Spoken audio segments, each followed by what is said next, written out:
Tech on Deck podcast. Today we are joined by Ron Slee.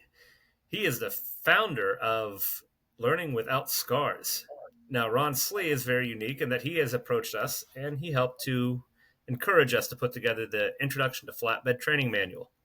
I'm Daniel Kinsman, your host, and I'm going to hand it off to Ron. So, Ron, tell us a little bit about yourself. Yeah, that's not fair, Dan. You know, at the age of 78, you got a lot of story. How far back do you want me to go? I'm a Canadian by birth and American by choice, which gives you an idea how much I upset my Canadian friends and family. I had a pretty typical early life, with one exception. My parents both worked. They're both products of World War II and the Depression, so the era that I'm growing up in is at the early part of the baby boomers.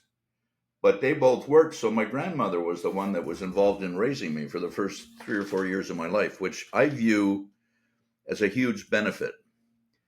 Granny got a master's in 1915. She spoke fluent Greek and fluent Latin. She was an incredible woman. A master's as a woman in 1915 was absolutely unheard of. Yeah, her father was the head telegrapher when they were building the railway across Canada. So we're talking about the 1800s. And he had 3 daughters. She was his oldest, and he treated her like she was his son. So she got all the education, she got all the dirty work, she got all of that. But there's a book. I'm a fanatical reader. I have to as a teacher to keep up with things. But one of the books I read a number of years ago was called The Fourth Turning. And it's by a MIT professor, Peter Senge, who you don't want to listen to him, but you can read him. He talked about parent-child as a competition. And if you think about your upbringing, if you think about other families, the parents are trying to protect the children. Don't hurt yourself. Don't touch the stove. It's hot. Look both ways before you cross the road. So we're taught very early to be obedient. My grandmother didn't do that at all. So I was kind of like a flake right from the get-go. And then you go out to school, Dan, and at school you're taught to read, to write, to add, do all that stuff. But again, it's the same thing. You're taught within a system. You're taught to follow that system, and you're taught to be obedient. And then we get out in the real world, whether it's leaving high school or technical schools or university, I don't really care, but you get out to the real world, you get hired, and then you get onboarded in the company and somebody trains you on how to do the job you're hired for. And again, they show you how to do it. They tell you how to do it. They watch you do it. And they say, okay, just practice that, get faster at it, make fewer mistakes, you'll be fine. But they never are curious to look over the wall to see how else it could be done. So we're still being obedient. And we need to, at that juncture, become a little bit disobedient and ask questions. Why do you do it that way?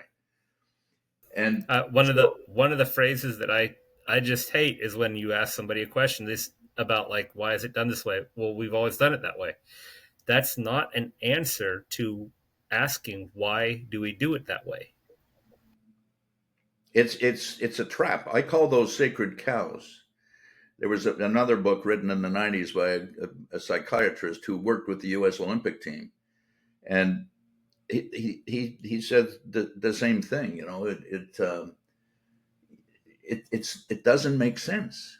Why do you do it that way? Because we've always done it that way. That doesn't make any bloody sense. So the example I use all the time is the electric engine replaced the steam engine in the 1880s. The tool was cheaper, it was more effective, more cost effective, but nobody changed the methods, the process, the procedures for 20 years, for a full generation. So what happened to me that was a little different was when I have a sister who's about 27 or 30 months younger than I am. So when she became mobile, I'm just over 3, maybe I'm early 4s. And Granny couldn't handle 2 kids running around, so she took me to school. I'm the only person that repeated kindergarten. because I was too young. But and that's a true story. So all the way along, I was always challenging everything. It must have driven my parents crazy. I took mathematics and physics at university, but I quickly realized that I was much too much of a generalist for that. And a grade 9 health teacher of mine asked me to put together a program at McGill University for aquatics. They had nothing in water sports, and I was a swimmer, and a reasonably good one. And so I did that for 6 years, which was my first taste of classroom teaching, which I call the sage on the stage. And if you think about education today, and there's a lot of discussion because of Trump and the recent Doge view of we're going to kill the Department of Education, where we spend more money on teaching children than any other nation in the world, and our measurable statistics show us as being some of the worst performers in the world. So our education system is not delivering the product it's intended to deliver. So that sage in the stage, the classroom training teaching is where I started in teaching. And then in 1980, I started consulting. I worked with two Caterpillar dealers in Canada, Quebec, and British Columbia. The operational sides, parts, service, selling, etc. And it became clear in the consulting world that you have to, if you're going to change people, if you're going to have them change how they do things, you have to treat them with respect and teach them how to do it. And in teaching, there's a show, tell, show, try is a shorthand way of, I'm going to show you what I'm going to teach you, then I'm going to tell you what I just showed you, then I'm going to show you again, and then you try it. And like with flying, you do it with assistance, with the instructor, two assistants, the instructor's still there, and then solo. They leave you in the plane by yourself. So in the early 90s, everybody backed away from training, and my wife and I figured we could step in and do it. So I sat for the summer talking to my computer and wrote 8 different 250-page books by talking to the computer. Now, that's early days for voice recognition, but it sure made my life a lot easier. And we started doing training in the construction equipment industry. All of the training from 1994 to 2015 we did for parts, for service, for selling, for marketing. And then I went international. Some of the people that were attending the classes in North America came from Asia or Europe, and all of a sudden I'm working in Europe half the time and Asia half the time. I spent 2.5 to 3 months a year in Europe and 5 to 6 weeks in Asia, South America, Middle East, Russia, all over the damn place, 8 million miles later. So I've had a fair amount of experience teaching people. And in 2015, before the pandemic, I came to the conclusion that I couldn't do this travel anymore, so I was going to put everything up on the internet. And in those days, there was very little of learning options on the internet. And I've got all kinds of crazy stories that I can tell you. I was on the internet in the early 1970s with a guy out of Canada by the name of Ian Sharp, who sold his business to Reuters. Reuters sold a piece of it to Bloomberg. That's Michael Bloomberg's $75,000 terminals per year. So Ian was way ahead of the curve. So we did some things on the internet and our training where education in America split into two pieces. The Department of Education, which they're going to kill, mandates you should have for every hour of classroom lectures, you should have 2 hours of homework.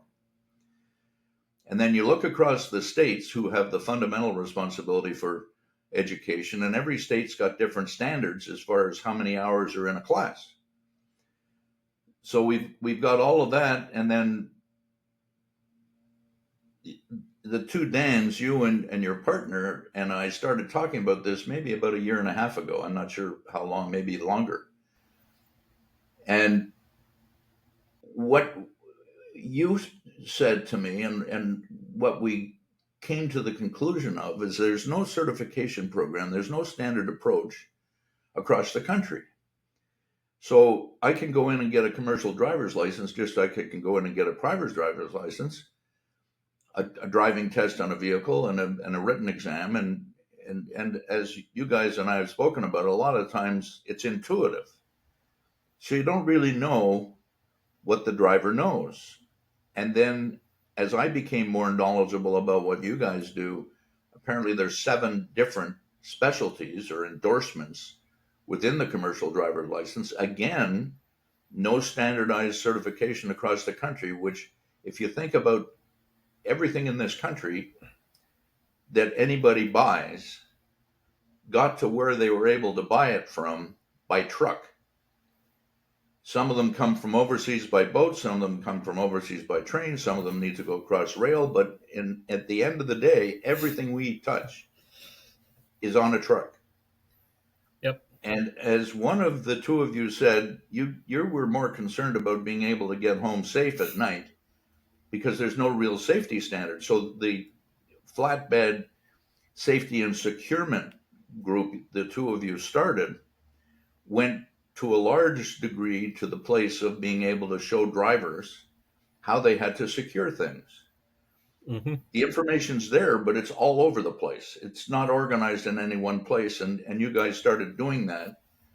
And I think in a pretty clever way. You put it forward as if anybody's got a question, put it up here and we'll answer it as individuals if we know the answer, or as a group if we don't.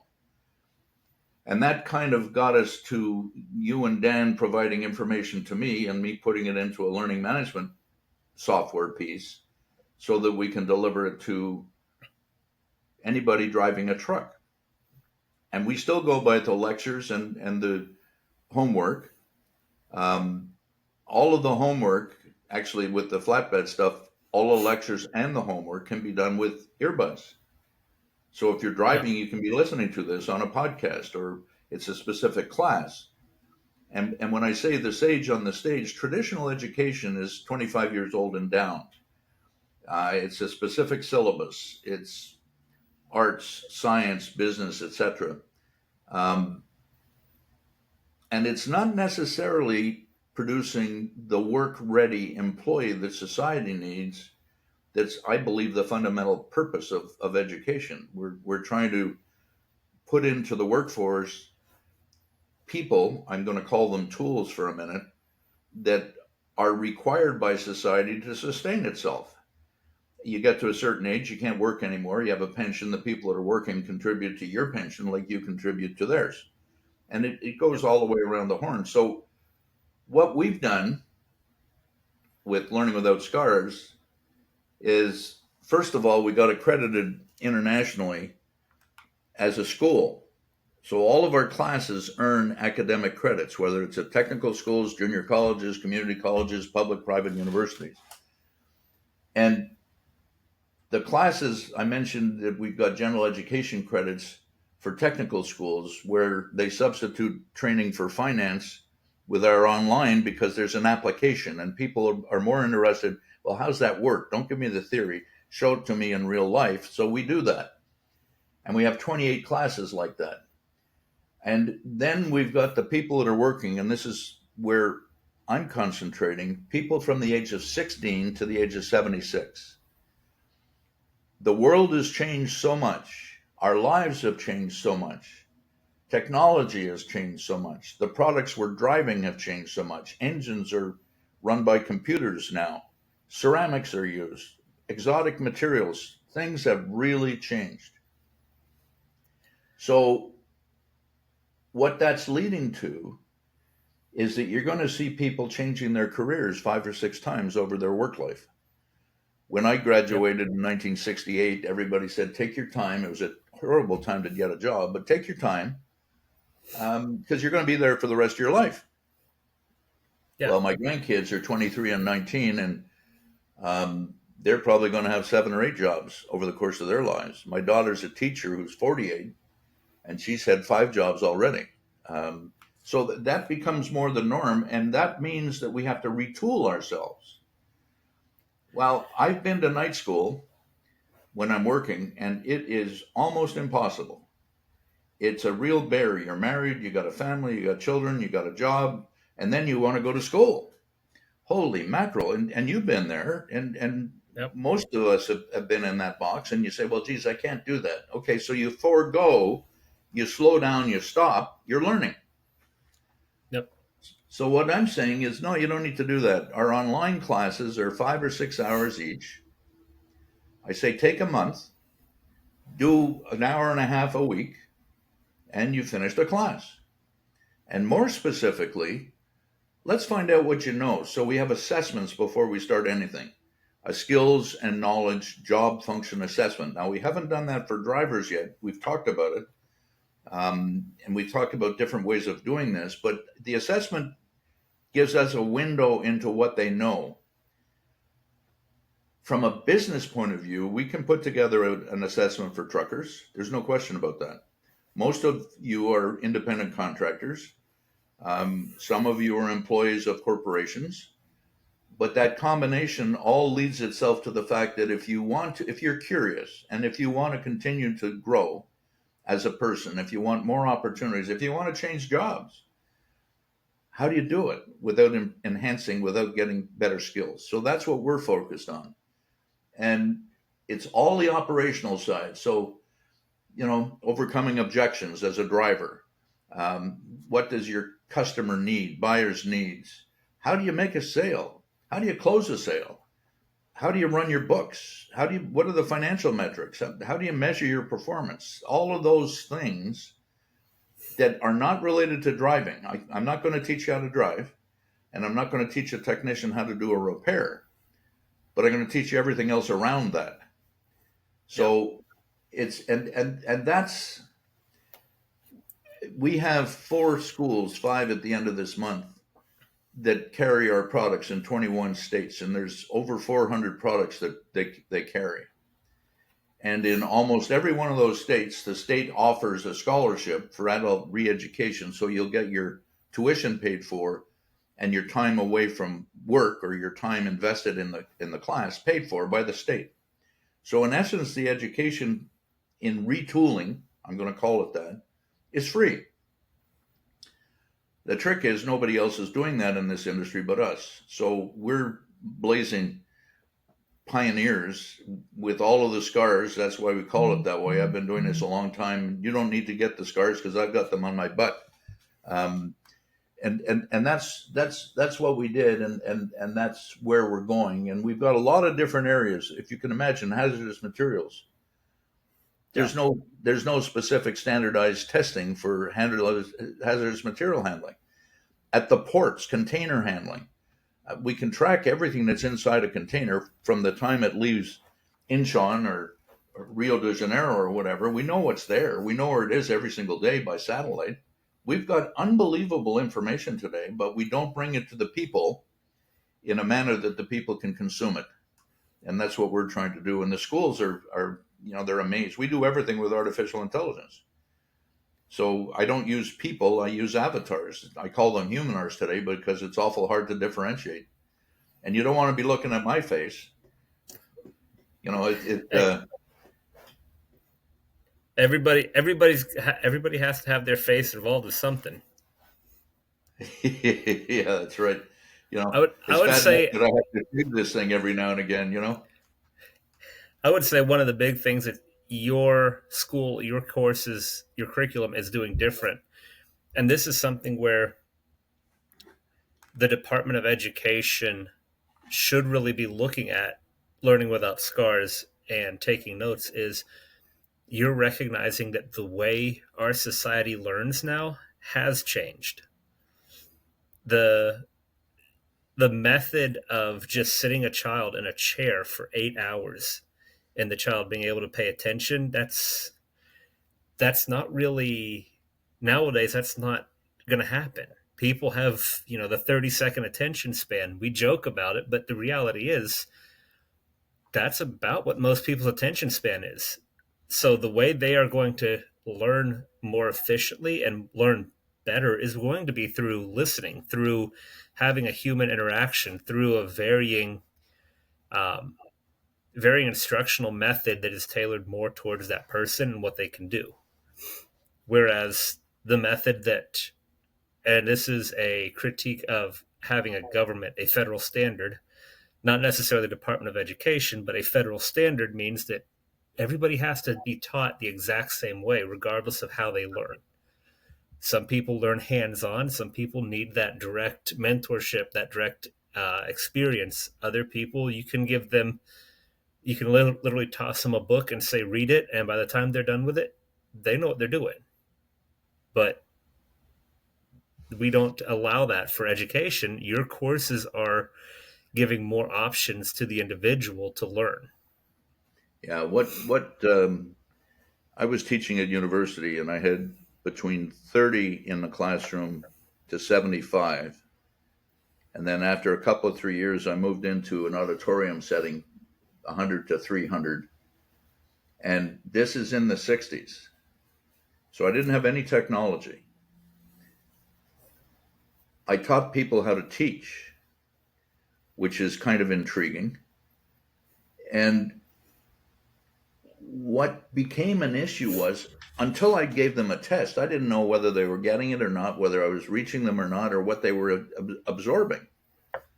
With today's technology, if I'm in a classroom anymore, I've got a screen behind me. My computer is connected to the screen. I got a projection slide up there. I got a film up there. I got whatever.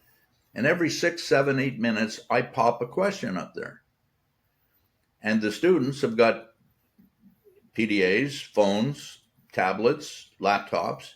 They answer, and I get instant feedback about, well, did they get it or not? And if they didn't, I come back and circle and go. And as a teacher, I talk. And it's a very different world. So in our classes, our online classes, we have about 30 segments in each class on the online side. About a third of those are lectures, about 2/3 of those are homework. And at the end of every one of those 30 segments, there's a 3 to 5 question quiz. And if you don't get 60%, you're not leaving that class. You have to go back through and take that assessment again. In other words, I want to know that you know when you leave that segment what the hell that subject matter was about, and that you have a really good grasp of it. So Yeah. to get there, we have assessments I mentioned briefly. We have a job function assessment before you start, so we get a measure of, what do you know? And then we have a final assessment at the back end to make sure that you got it, and you got to get a score of 80% in order to get a certificate.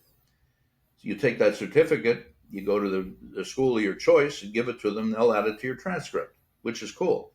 And it's anywhere in the world, and it's in multiple languages. At the moment, we've got English, French, and Spanish. We're going to be adding, but it's a bone crusher of work. So what you end up with now is you can start and stop this stuff whenever the heck you want, because the segments are short.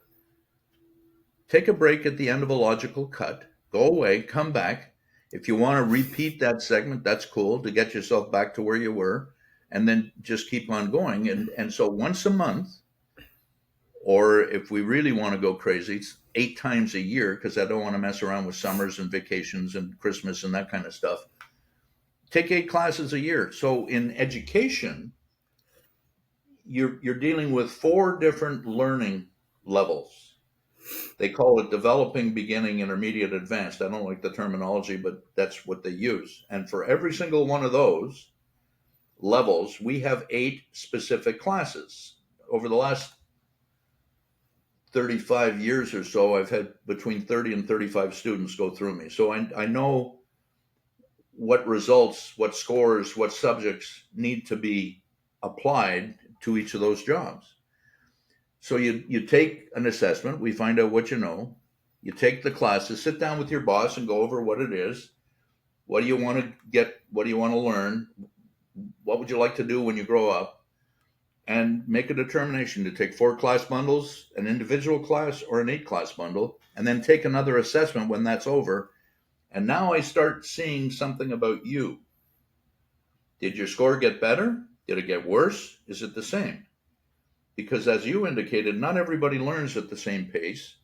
Not everybody pays attention to the same degree. And discipline in education, discipline in anything in life is critical.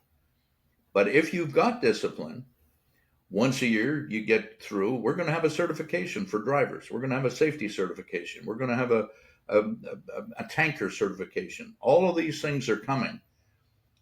But we're not doing this by ourselves. We're doing it in partnership with the experts in the area, like you and Dan, and you draw in others for the same reason. Not all of us walk around the planet as owners of all of the knowledge of the world. We're all needing help. There's all gaps in our learning. The only trick is we need to, I was watching lead up to the Super Bowl this morning. Shaquille O'Neal has a party every year at the Super Bowl. Shaq fun or something. And he used a word that was kind of interesting. He said, with our society today, we've got too much going on. There's too many people are being put into boxes. He said, what we got to do is respect each other. We got to like each other. We got to be kind to each other. So I don't care who you are, man, woman, gay, straight, old, young, smart, not. We all have the opportunity to do the same thing. And if you want, there has to be an avenue for you to find to go forward on. Until we get to this online learning, which is coming, you're not going to have an answer for somebody who's 45 years old. As kids are in university, he's got a mortgage and he's got a lot of debt. He's not going to take a chance and go back to school or risk losing his job. Or somebody comes in one day and says, sorry, George, you've fallen behind. I'm going to bring in somebody with a master's degree, or I'm going to bring in somebody with a CDL level 4. And it really becomes difficult. So you got this anxiety in life around your job. And I tease people, work is a 4-letter word. That's fine. But society is such that 10% of the people on the planet are fine. We don't need to worry about them. They'll figure everything out themselves. 70% is the statistic that I keep seeing in America in the last 20, 30 years, are within $1,000 of a disaster. If something happens, their car breaks down, they have an accident, one of their kids gets sick, they need a hospital stay, all of a sudden work is a 4-letter word and you have no recovery from that.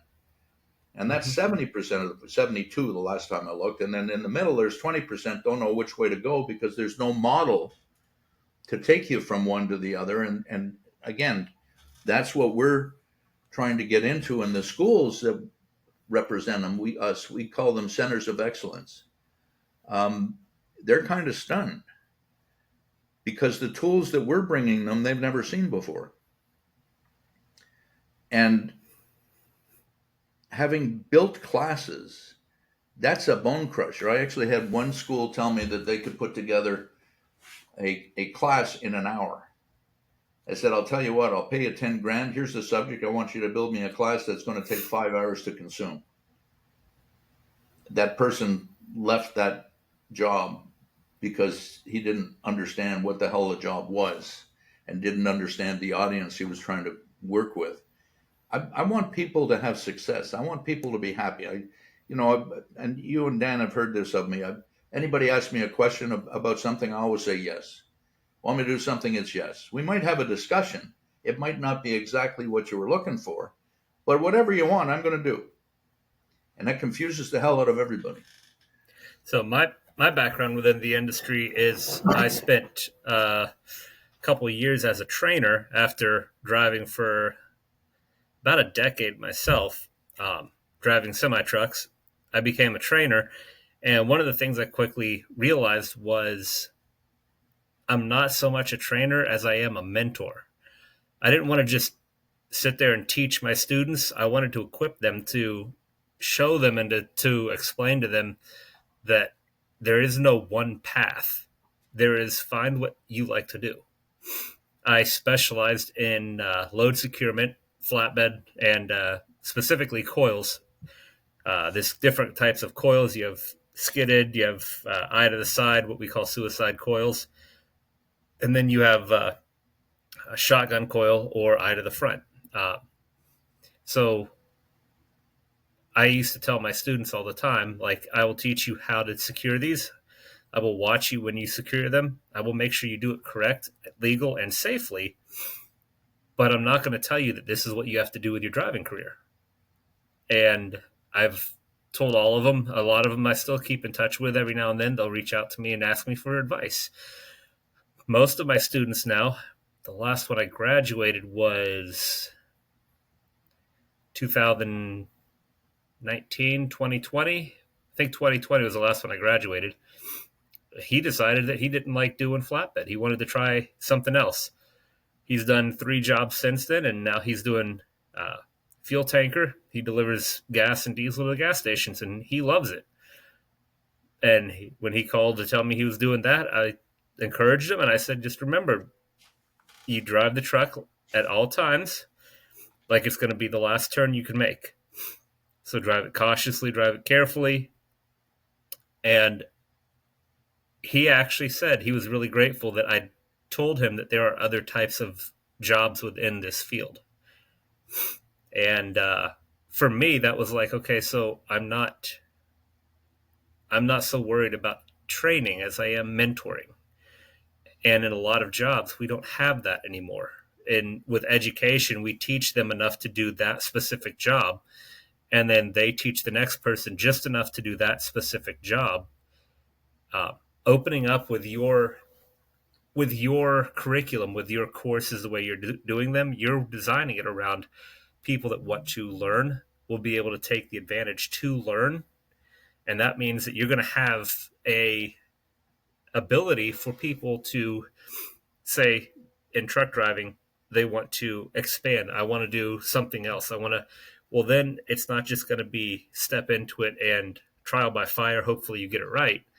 They'll actually be able to get training and education in that field within the industry. And then when they go to do it hands on, they'll already have a really good idea of this is what I'm facing. These are potential risks. This is how you do the job. That's going to create a better all around employee. That's going to create a smarter, but also a more intelligent employee. Not just being smart is just reading the book and having that knowledge. Being intelligent is being able to recognize that knowledge and understanding how to use it.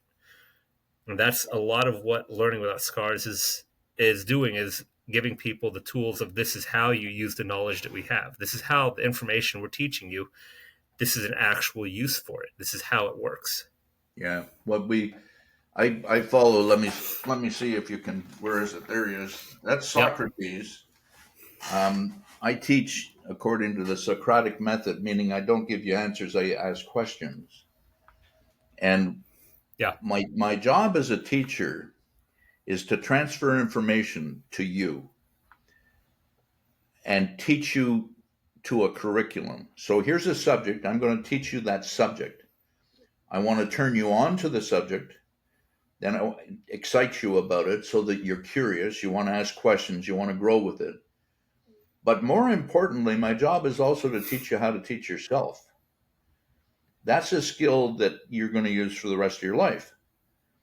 And when we go forward in these things, how the hell do you decide what you want to be when you're 16 years old? You know, I was 16 when I went to university, not because I'm smart, but my birthday was late. So I'm at university at 16, not knowing what the hell I want to do, and I took math physics. My father wanted me to be an engineer, and you know what sons are like to fathers. So I'm not going to be an engineer. I'm going to do something different, and away we go. And so it's important that we have an open mind, and most of us close our mind. The way that politics works in this damn country now, everybody's been segmented up into different categories. You're black, you're brown, you're white, you're English, you're Spanish, you're French, whatever the hell. You're tall, you're short, you're man, you're woman, you're gay. Everybody's in a group. I I'm not interested in groups. You're all the same to me. So there's two words, and going back to your mentoring, I'm going to call that coaching. As a leader in a company, a leader in a business, you're no longer doing the job, you're conducting the job. And if you think about music, the conductor of the orchestra is the only musician that has his back to the customer. The customer's behind him. And the conductor's only as good as the people in front of him, the musicians, the strings, the percussion, the horns, the reeds, whatever, the violins, all that stuff. The conductor is dependent on them for his success. And one of the hardest things to do, in my experience, is to move from being a doer to a leader. And if you think about it, use sports as an analogy. Give me a superstar athlete who is a superstar coach.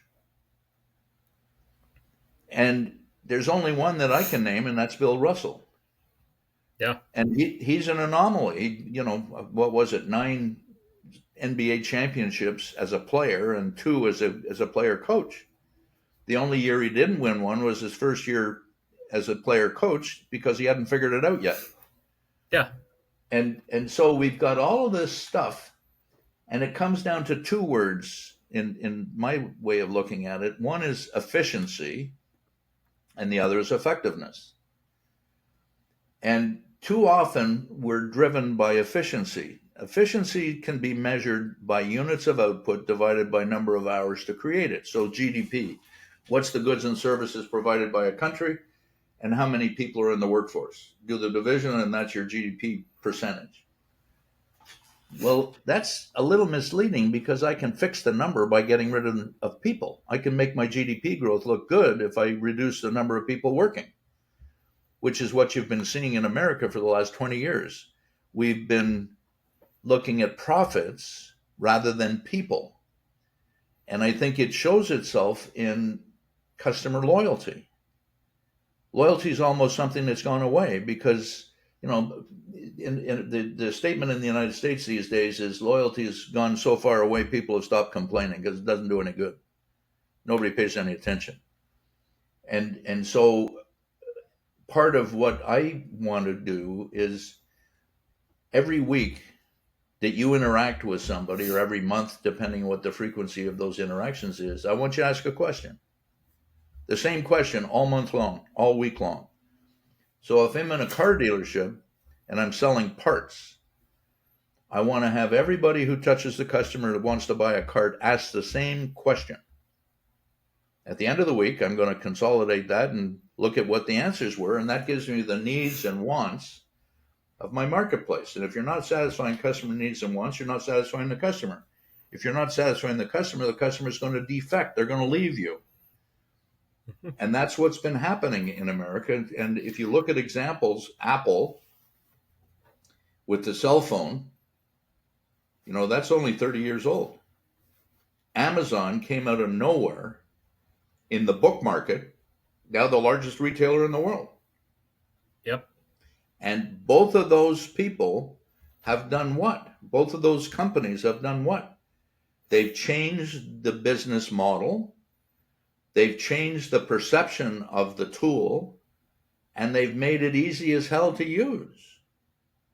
Mm-hmm. So here we go. Amazon. I probably read 2 to 3 books a month, and have done for years. We have a suggested reading list on our website if anybody's interested. And the bookstores didn't have what I needed. So I had to order it and wait for it to come in. So I paid retail price plus transportation. Here comes Amazon. The retail price was cheaper. I still had to wait for it. And in the beginning, you had to pay for it. But that landed cost price was cheaper for me to buy from Amazon than it was to buy from a bookstore. And lo and behold, Borders is gone. Mm-hmm. Barnes & Noble's still here, but it's a very different place. They got a coffee shop in the back competing with Starbucks and, you know, doing all kinds of stuff. And now they're doing, Barnes & Noble now has, last time I was in the one by the house, they have a big section for Legos and for music and a learning system. That is one area that I will say that is overlooked, especially as parents. It can be annoying, but getting your children something like Legos to see what their creativity is, like watching kids learn how to use Legos and figure out how to build stuff and build their own things, that's going to unlock a creativity. Sometimes it might bite you in the butt a little bit because they might figure out how to open a door or open a lock. But just sitting them in front of a TV, they're going to learn a lot, but giving them that access to Legos where they teach themselves and they get to figure out that the issue of trying to build a house, and how do you build a house? Well, I need this and this and this. That's going to help them significantly down the road. We have we have all kinds of signals everywhere that how society operates today is a serious failure. Parenting, my parents both worked, but most of my friends had one parent working, the father. Mother stayed home. That creates a very different environment for the children. They go home for lunch. There's somebody there after school. So when our daughter was born, we've only got one child, and we got married later on. Marlene was an auditor, an accountant by profession, good at what she did. And we kind of talked about it. What would you like to do? Do you want to go back to work or do you want to stay at home? She said, well, if we can afford it, I'd like to stay home, and my job is my daughter. And the relationship that she and her daughter had was unbelievable. Caroline told her mother everything all the time. Mm-hmm. There was no secrets. The other side of growing up for me, I didn't have a television. Had one phone in the house connected to a wire to a wall. So we had a country cottage that we would go to in summertime. My mother was a teacher, so my sister and I and my mother would be in the country. My father's working. He would come up Wednesday night, weekends, that kind of stuff. But it was a very different ball game. You get up in the morning, you go out. You're not back home until dinner. Yeah. Dinner's over, you go out, all your friends. So socialization is everywhere. Today, there's a wonderful film clip on YouTube called Look Up. Mm-hmm. And it's a guy walking down the street with his cell phone. And it's only 3 or 4 minutes, and anybody who's got interest, Look Up on YouTube or Vimeo is something that everybody should have a look at. The other thing that's problematic to me is we're growing up as children without communication skills. Our heads are down in the phone. I can't begin to tell you how often we go out for dinner and there's a family of 4 or 5 at a table, all of them on the phone, sitting with each other, not talking to each other, all of them on their phones. Yep. It's nuts. I talk to restaurant owners and say, well, why don't you have something in here that scrambles the signal so that they have to talk to each other? They said, well, some of these families probably don't want to talk to each other. So, it goes back to those two words again, efficiency and efficient. Efficiency is doing things well. Effectiveness is doing the right thing. And there's a huge difference. We need to do the right thing, not the wrong thing, obviously. And if you're efficient, you can get better at efficiency. I was a swimmer. I mentioned that to you, Dan. And when I was growing up, I swam 5 hours a day, 8 years of my life, and got to be pretty good. But what I say to everybody is at a very young age, I learned at 14, I think, kind of had an epiphany. There's 8 people on the blocks at a race. I can come in last, but if I beat my best time, I won. Mm-hmm. So I learned very quickly, I'm never competing with anybody else. I'm always competing with myself. Now that's nasty because you're going to be your most critical reviewer. You can never satisfy yourself. You can always do better. And that's true. Just don't beat yourself up. I used to have a once a year review personally. And Marlene, my wife, said to me, our daughter was 3 or 4. She said, Ronnie, why don't you get a hotel room and do this away? Because you're not really much fun to be around when you're doing this. So I stopped doing it. It's a crazy world. So, what we're trying to do, Dan, is very simply, you tell us what the needs are. We know the educational tools. Between the two of us, we'll come up with the material, you and Dan primarily, in providing documents and documentation. And we'll put it up there for your members, and if they like it, we'll expand on it. If they don't like it, we'll find out what they don't like. We'll make adjustments. We'll adapt it until they give up and say, yeah, we like it. So this coaching and mentoring you're talking about can be done in a two-dimensional way with a screen. Yeah. At the end of all of that, what we do is we say, okay, fine, this last week, this company had 12 people take this class. Well, let's have 6 at a time, and we'll spend 2 hours in a Zoom call or a Teams meeting where we can talk about it. And I promise you, in a classroom, there isn't anybody in a classroom with me that is going to get away with staying silent. It doesn't happen. I throw things. I do all kinds of stuff. And similar, I'm really old fashioned. We take breaks. I lock the door. So people coming to the door after the break and they're late, they're knocking on the door. I'll let them in once, but that only happens until noon the first day. Yeah. After that, the door doesn't get opened. If you're here, fine. If you're not here, you're going to wait till the next door opening. Yep. Really old fashioned, because this is serious stuff. And by the way, we're really expensive, right? It's $149 a class. It's $149 an assessment. It's $149 for a lecture from a university professor, in most cases with a doctorate. I mean, this is serious stuff, and it's got to be fun.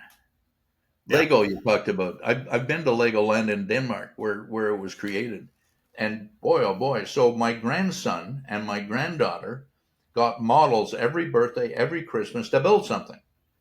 Mm-hmm. Castles, clocks, all manner of stuff. Yep. And my grandson still got the darn things. It's in balsa wood. It's not the easiest thing to do, but having success. I want to have people have as much success as possible. So I'm going to break it down into 10 or 15-minute increments. Every 10 or 15 minutes, you're going to be a good guy or not. It's your choice. And you all have the ability. It's just how carefully are you going to pay attention? And it's giving people the opportunity to be as successful as they want to be. Some people might only want to go to a certain point. You know, a lot of people talk about, oh, I'd love to be this or that. I have a family member that's got a very successful business. But then, like, my wife got exposed to him and she saw Saturday, he's at the business. The employees are all off. He's at the business. He's cleaning everything. He's making sure everything's ready for Monday. Sunday, he's spending a couple hours at the business. And it's like, if you want to have that success, if that's what you aspire to, we're going to give you the tools and you can pursue that. If you only want to be, if you only want to be the manager or a department head where you're just more or less Monday to Friday, okay, we'll give you those tools. You can get to that point.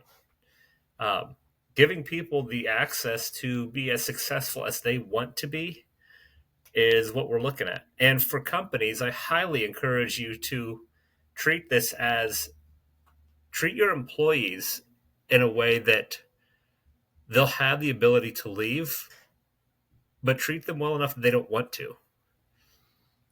That's If you that's provide, like, that's the magic, Dan. one of the People. companies I used to work for, um, their big thing was, well, this is a trucking company, but their big thing was our most important asset is our employee.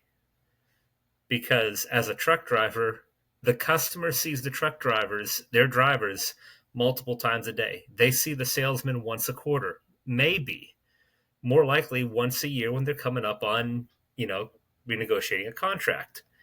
But they're seeing the truck driver every day, multiple times a day. They're seeing a driver. So their idea was, if you treat the driver well, what's he going to do to when he gets to that employer or it gets to that customer? He's going to treat them well. By treating them well, they're going to look at all the other companies they use and go, compared to those other companies, our daily interactions with this company is worth paying a little bit extra because our experience interacting with them is better. Yeah, I call those people that touch customers your heroes. because they're the ones that build the relationship. The Yep. relationship isn't your company and that company, it's George and Mary or Frank and Henry. Um, and it's there because the person in your business that is building that relationship with the customer recognizes that whatever the heck the customer needs and wants, we better provide it. We better provide it well. It better be a product that has high quality, can be installed and changed out reasonably easily. And they're going to ask questions of that person, of our company, that are going to be about their business, not even about our business, not even about our relationship. They'll ask for help on how to do something in their company. And that's part of our job. And we got to help these people. So I've often, and in the sales training that I do, price is only important when every other element of the transaction is the same. Yep. And every single transaction is going to be different with you because you're on it. You are the differentiator. And I want to make people feel so bad about leaving me because they're guilty about it. Versus if you look at statistics in America, people leave jobs because of the boss. Mm-hmm. More often than any, it's not money. Money's secondary. Once you pass the point of satisfying your needs, everything beyond that is just noise. So if you got everything that you need to make yourself happy, cool. You look after your family, cool. You look after your children, cool. You provide a home and food and clothing and safety and education, and cool. So what else is there? Your self-image, your self-esteem, your value to yourself. And you'll find employees that are going to work harder to satisfy a customer than they will to satisfy the boss because they don't see the boss that much. And today it's getting worse, Dan. We're going through an interesting period of time in the quote developed world. England, France, Germany, Austria, Spain, Poland, Finland, Russia, North Korea, they're all going through societal changes where the governments typically were split into two pieces. And I don't want to get political, but this I think is an important point. One party knows what the right thing to do is for you because they're smarter than we are. They'll tell you what to do and everything's fine. Don't worry about it. You do this, you'll be fine. The other side politically doesn't want anybody telling you what to do. They want you to decide for yourself. They want you to be successful or not because of your actions. And now in America, my goodness, we're going through such chaos because of this guy Trump. Like him or love him or hate him, look at what he's done in the last 20 days, 15 days, and look at the response he's getting. You can always tell when things are going in a way that is shocking by the level of noise that comes back resisting it. Yep. So I don't know if you saw the pictures of a group of Democrats in a photo opportunity trying to get into the Department of Education and a security guard at the door saying, "You didn't have any business here. I'm not letting you in." And Yeah. they make a big fuss about it. Well, why are they protecting the Department of Education? Now, here's some facts for you. The Department of Education in the United States last year spent $1 trillion to And deliver the 40th highest reading and math scores in the world. yep. So, Trump asked the question, well, are they doing any good? It's only been around for 20 years. Jimmy Carter, I think, is the one that started it. I can't remember exactly, but, 1979. I think it was October 19th of 1979. It actually opened and started to, and this is another big thing. We forget language, the value of language. They started assimilating the state responsibility for education into the Department of Education. Well, since then, have we become a smarter society? We've got more access to information, but are we smarter? Well, the answer is no. The smart people are still there. The percentage of society that has smart people is still the same. It shows itself in different ways. In Africa, 50, 60 years ago, um, their education system was nowhere near ours. And you had somebody that had a number system of one, two, many, many, many, many, many was normal. Well, when it became one, two, three, four, five, six, seven, eight, that changed things. So today, if you've got access to a computer, in other words, you've got access to a library, you can get education for free. There's a class at MIT that's put on by a guy who's got a couple of PhDs. He did the mapping for the federal government of the human DNA. I think his name is Eric Lauder. And he has a class called The Secret of Life. It's a biology class. You have to take and pass that class in order to get a degree, whether it's undergraduate or postgraduate, from MIT. Eric Lauder is not only a really smart guy, but he's a wonderful teacher. So he's got 3 cameras in his classroom, every single lecture. He has teacher's assistants, TAs, that grade his papers so he doesn't have to go through all that painful stuff that we normally do as teachers. And it's 50 grand a year minimum to get a degree at MIT. And it's free on the internet. Now, the difference is you don't get an academic credit for MIT if you take it on the internet. They're not giving everything away. Okay, that's for the moment. That'll change. But just imagine that. I've taken the class, half of it. The guy is unbelievable. You Yeah. get results, you get test results, you get comments. The TAs are giving you the answers, and it comes across your screen. Here you go. So if you want, if you're disciplined, if you have desire and ambition, holy mackerel, what you can learn is amazing. edX is the And, same thing. and I would say, as we go forward, the internet's going to become, I believe, a smart university will look at the internet and say, instead of shutting out people, how about we use online lectures and then you get a link that if you watch the lecture, you go to a link, you take a test. And if you do well on the test, how about actually doing another test, follow on, determine if that person would be a good fit to go to your school for that. A lot of people have um, so in one of the shows I watch, unsubscribed podcasts, they call it autism. It's something that you are extremely passionate about. We call it autistic, but a lot of it just comes down to um, you just have a passion for a particular subject. Well, if you're passionate about it and you spend enough time on the internet learning about it, you might not know that that is actually something you can go to school for and you can actually do, or you might not have the access to it. So, if a university would step up and say, hey, you went through this whole 4 hour lecture that we have on YouTube, and then you passed this test, and you didn't just pass it, you aced it.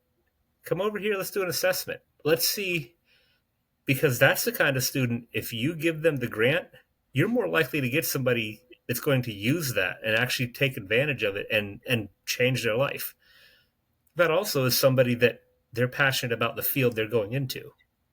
They're Yeah. not ho hum about it. They're not, well, this is what my parents did. So this is, I just feel like I owe it to them to do this. And it's like, no, they actually have found a passion.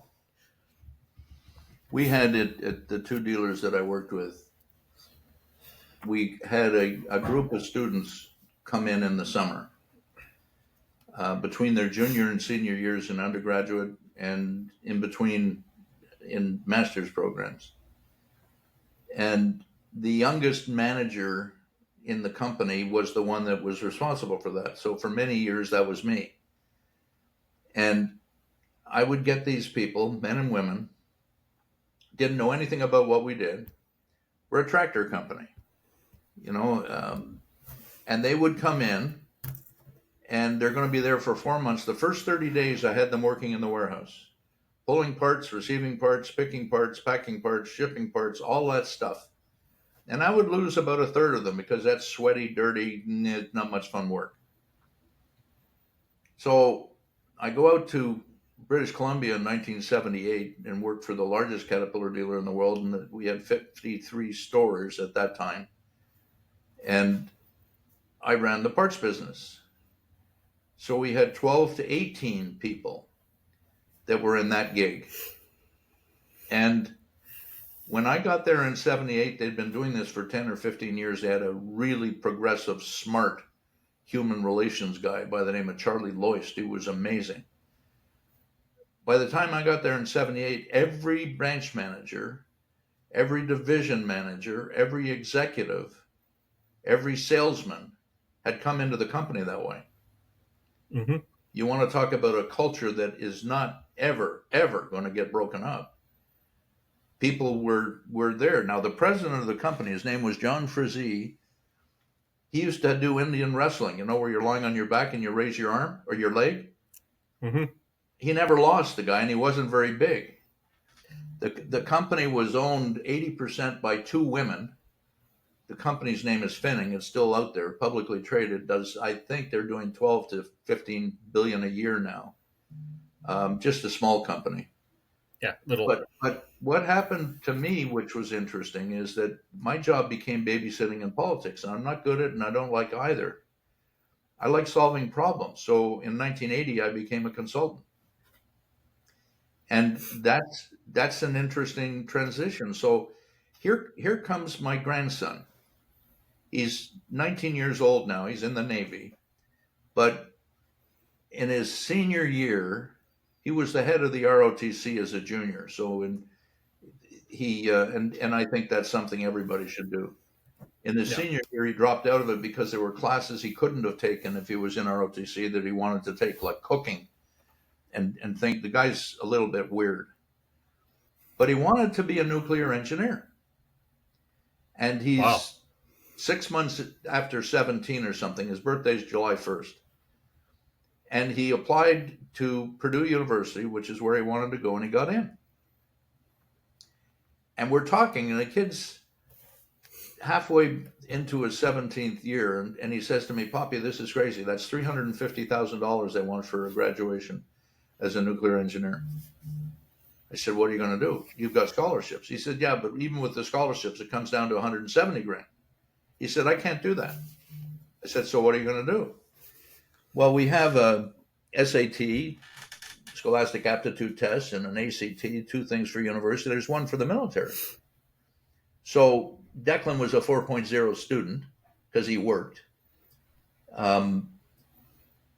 He took the SAT, the ACT, and he took the military one. He's in the top 2 to 3% in the military one. So every service in the country came after him. Coast Guard, Army, Navy, Marines, Air Force. My daughter said to him, "Okay, you can do anything you want, but not the Marines and Army. I didn't give birth to you so you were fodder for a cannon." So he said, "Okay." The Navy has a thing called the Nuke program, which is for special kids. So he goes to the Navy, said, "I want to enlist." This is 3 months before he turns 18, 4 months maybe. They said, "Terrific, here's the paperwork." He said, No, you don't understand." So here comes this kid at 17 starting to negotiate with the Navy. He said, I'll join the Navy, but I need to be in the Nuke program." So he's in the Nuke program. He graduates this month. At 19, he's 1 credit short of a nuclear engineering degree and 1 credit short of astrophysics. And he'll pick those up over the next 3 months on the internet. Yep. For free. Yeah. And he's got a wage. Yep. And that should send a message to every single person in the country. It'll never happen in this country, but I agree with what Israel does. And Canada should do the same thing. If you aren't at school or you're not working, you're over the age of 16, for 6 consecutive months, I'm going to put you in the military for 3 years. I'm going to teach you a trade. I'm going to teach you self-esteem. I'm going to teach you discipline. And you're going to have a better life as a result of that. It's true, but that's messing around with people too much. And I've encouraged several kids to join that they weren't sure what they wanted to do after high school, because as when I was 18, I was looking to join the military. I loved computers, loved programming. I taught myself how to program, how to um, at that time it was uh, Java. I think it was Java or HTML3. Things have changed. This was over 20 years ago. Um, but Try like, making that. Try making that 50 years ago, I know, 60 years ago. Can you couldn't imagine? imagine. Yeah. Um, but like, I loved computers. I loved working with them. I went into the military. I actually was the first class that graduated when they redid a MOS, and we were digital telecommunications systems programmers. We programmed the telephone network, the telephone system for the Marine Corps. Again, people, yeah, I make fun of the Marine Corps too. We have some of the dumbest people in the military and the Marine Corps, but we also have a lot of very smart ones because the Marine Corps requires a very unique skill set. Every Marine has to be able to carry themselves like they're a rifleman, but you also have to know your job, which could be working on highly technical fighter aircraft all the way down to just being a grunt. But so I went into that, and what I found 2 years into it was that it wasn't really what I would want to do all the time. But what I really enjoyed doing was when I got to one of my commands, I found, oh, so the command I'm at, they have a little area on a drone that there's nothing in it. And we're trying to figure out how to get radio communication further away. So what happens if we have radios that fit in there? What happens if we just put a radio in there? Like, it's a little thing, but then it was like, okay, so what did I love growing up? I loved sitting around with my grandpa, who was an electrical engineer, and doing that. And I loved engineering and I loved designing and working on things. If I would have just gone straight from high school into college, I would have been like, well, yeah, I'm going to go for computer programming. And then I would have hated myself, hated that job. I would have probably stuck with it because I'm trained in it now, but I wouldn't have had the fulfillment. Instead, I took the time, I learned about that stuff, about like, okay, I can do that on the side. I like tinkering with that. But as a job, every day sitting there just coding, no, I don't want to just code all day, every day. So having that exposure to the military where you're actually going to find out about who you are, what you actually want to do, you can take the opportunity to, hey, this is a field I think I'd like. The military will train you in it. The Well, course I went through, we were actually being taught by MIT instructors, MIT professors that were teaching the military, the Marine Corps. And like, these are extremely intelligent people. But then it's like, well, I'm getting great education, but I really don't like this. I really don't want to do this as a 40-hour a week, 50-hour a week job. 10 hours a month on the side with my own pet project, not a big deal. But 40 hours a week is no. yeah. To take that, and first comment that I want to make is your grandfather. Somebody in your home was influential in how you thought, who you went to. He Yeah. was respectful of the discussion with you. You would ask questions, he'd give you answers. He didn't poo-poo it. He wasn't too busy for you. So Yeah. that fourth turning book that I referenced with Peter Senge talked about the parent-child relationship as a competition. The grandparent-grandchild is nothing but love. Yeah. And it reflects itself in a completely different manner. So the other thing, 16 to 76, I'm trying to influence the guidance counselors. I'm trying to influence business, saying, hire somebody 3-4 hours one night a week, Saturday morning, for 6 months. See if you like them, see if they like you, like the job, and then go back. If you like them, then maybe you want to get involved in helping them decide what school they want to go to, what classes they want to take. Get the employee early in their lives involved in different things so that they can make choices that we Yeah. don't have today. What I like to say about Learning Without Scars is that we want to help everybody identify their individual, personal, and professional potential. Now, potential's nasty. If somebody tells you got a lot of potential and you're 16, that's a compliment. If you're 66, you have to wonder what you've been doing the last 50 years. But, so if you get people to think about it and their potential, are you an athlete? Is music your deal? Are you a communicator? If you got a personality such that you could be a peddler, a salesperson, what is it? And then the next thing is, I want to give you the tools that you can get on a learning path to achieve that potential. And if you do that, hallelujah. John Wooden, who was the coach of UCLA basketball team, one of the best coaches around, he said something along the lines like, self-satisfaction, personal satisfaction, is a result of knowing that you gave everything you could to being the best that you could be. Somebody recently, a good friend of mine, as you get older, you start thinking about different things. He says, I just want to get through my life without any regrets. And regret's an interesting word. And the last little snippet that has been given to me, I've had all kinds of people help me along the way, and I could never, ever replace it, or I could never have designed it either. It just happened. I was hired on a contract for a year to fix a problem with a computer. So we fixed the problem, and about 3 or 4 months in, I became a permanent employee. But for the next 10 years, I was put into any area in the company that needed something done. I was the Elon Musk Doge for that dealership. Here he comes. Oh, Lord, what did we do wrong now? But boy, oh boy, talk about an opportunity. So when I tell you I'm no good at babysitting in politics and I went into business for myself, what do you think my business is? Problem solving, helping people find solutions that they can implement. And that's kind of rewarding to me. Not everybody. A lot of people throw their hands up, say, no. I had a guy in Moscow, one of my clients. He's got a master's degree. He's got 3 kids. He's in his 40s. And I asked him, if you had a wand that you could wave that would make your job easier here, but would also be better for the company, what would you like to do? He said, don't ask me questions like that. Just tell me what you want me to do and go away. Imagine living your life that way. My Lord. See, I warned you, I'm a teacher, so I talk.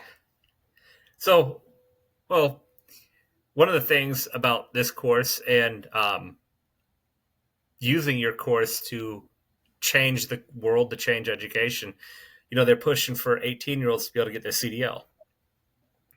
My way of looking at that is actually not in opposition, but not in support of it.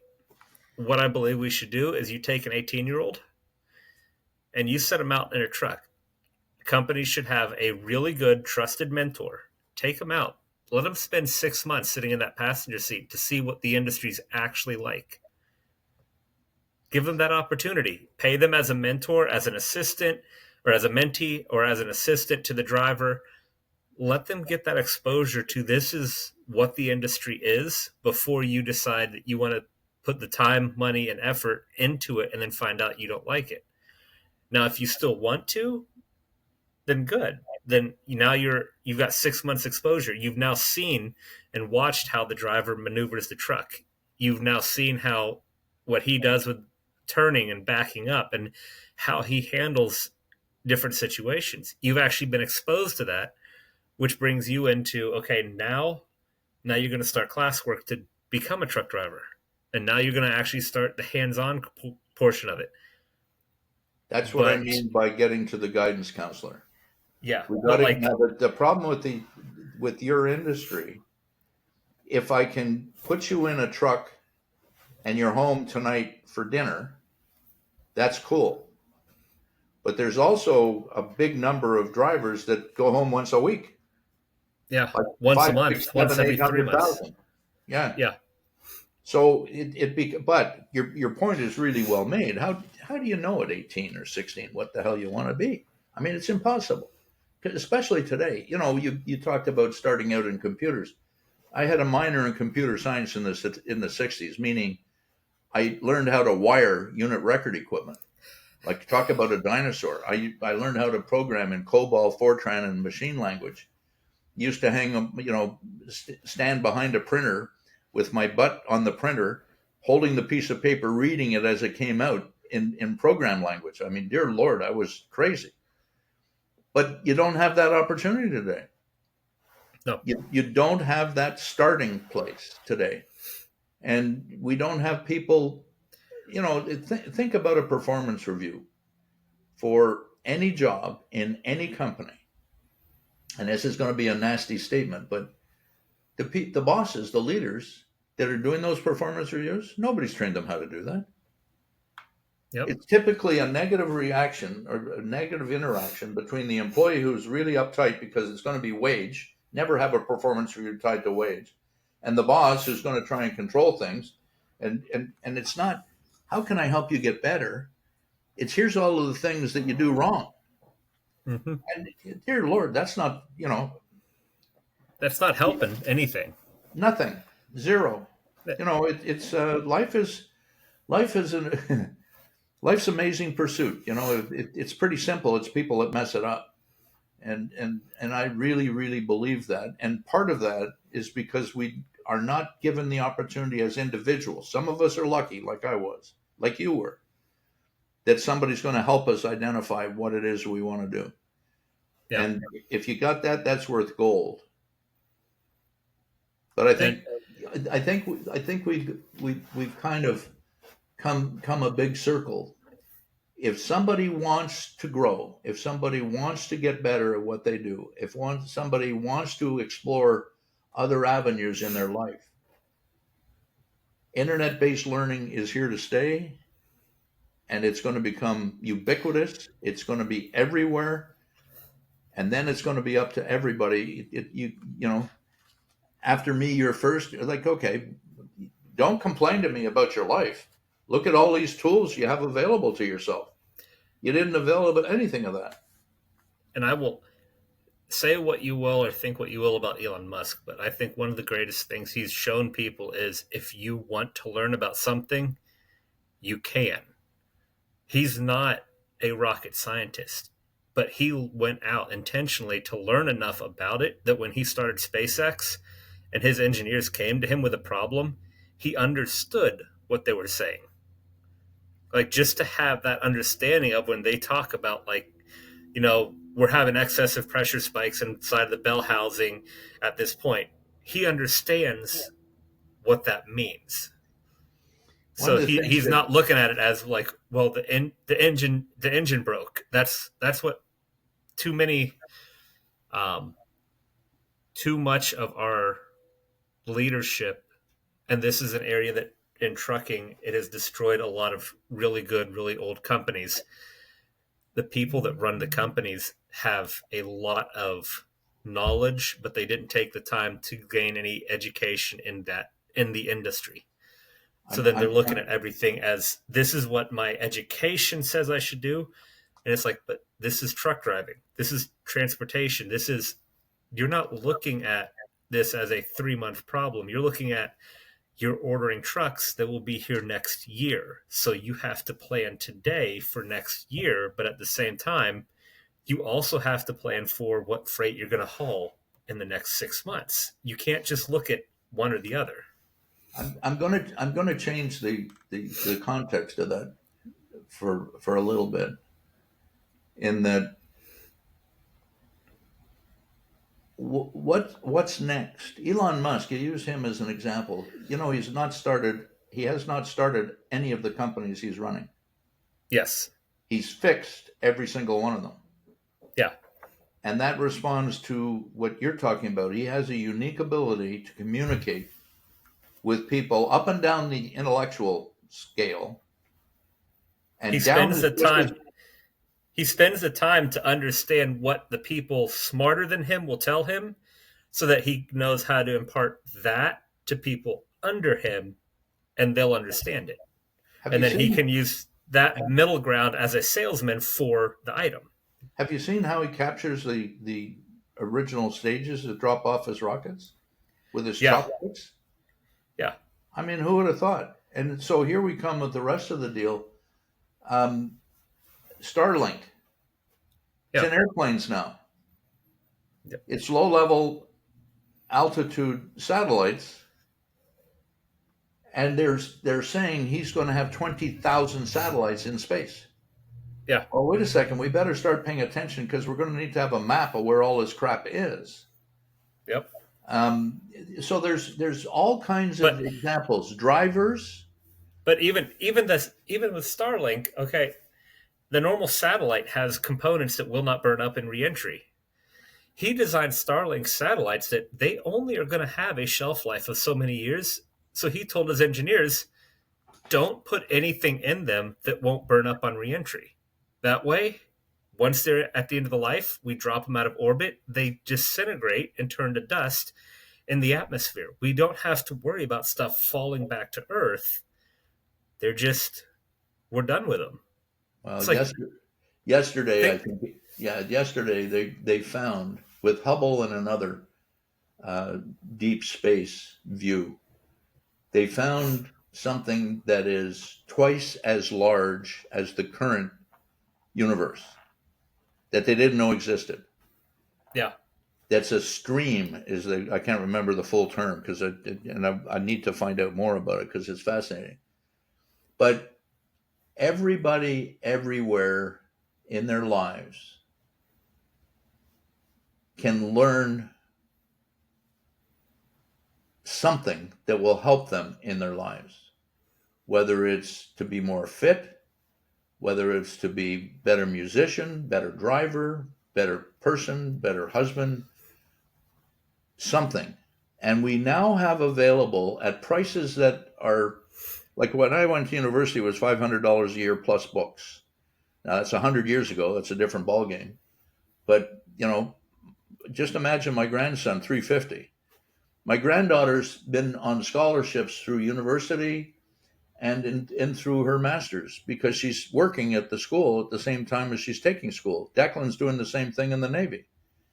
It's if everybody had something to do, like when I grew up, Saturday mornings when I was in the city were at the YMCA. Yep. They had a pool. They had programs for kids.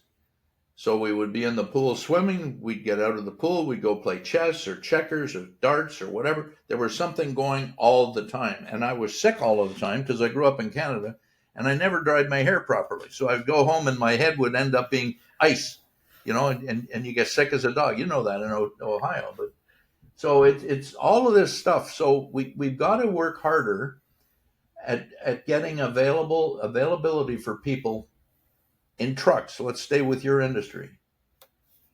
That when they're on the road overnight or they're away from home for a period, that there's something that they can get learning from on a computer, a tablet, a PDA, a phone, whatever it is. Phones are harder because of formatting. When they're driving, they got earbuds. You can listen to podcasts. You can listen to music. You can listen to lectures. There's all manner of things if we're prepared to take the time to try and learn. And that's the question.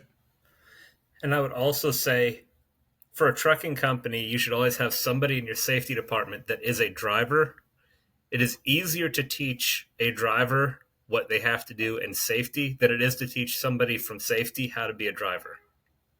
Well, what I would Having, recommend is I agree with you 100%. What I would recommend is I'm going to have somebody in safety who was a driver, yeah, and he's only going to be that's there for a exactly. year, and then another person's going to come in who's a driver, and he's going to take over safety. And We had use we had that, use the training point, use that time for training. Invest in your, as a company, invest in your employees.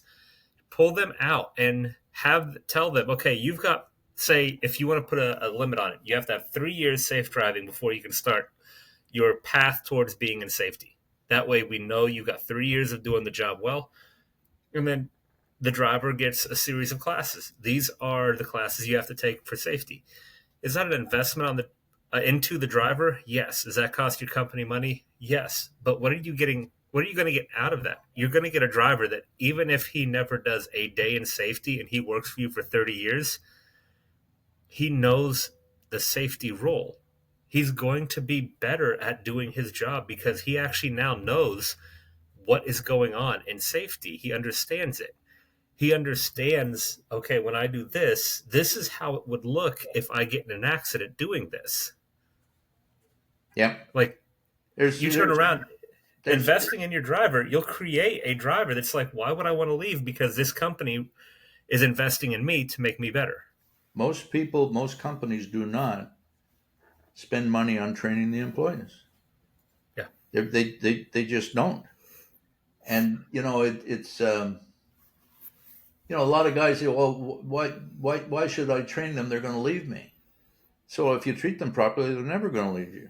If you don't train Yeah. them, they're going to leave you. I promise. Hmm. But I think we've kind of run the gamut with this one. There's a fair amount of material here for people, so I'm I'm Well, I'm going to want to move on to something else in my day because you're starting to interfere with what I'm going to learn for the rest of the day. You bugger. well, then, with on that note, Ron, it's been a pleasure talking to you, and we're going to definitely have you on some other time, at least a few more times. Yeah, I you know got there's it. still a few more stories in that head of yours. So have a Yeah, great day, and Ron. you too, and thank you. In Hawaiian, we say mahalo, which is thank you. Mahalo. Bye now. Have a good day, Ron. Bye. You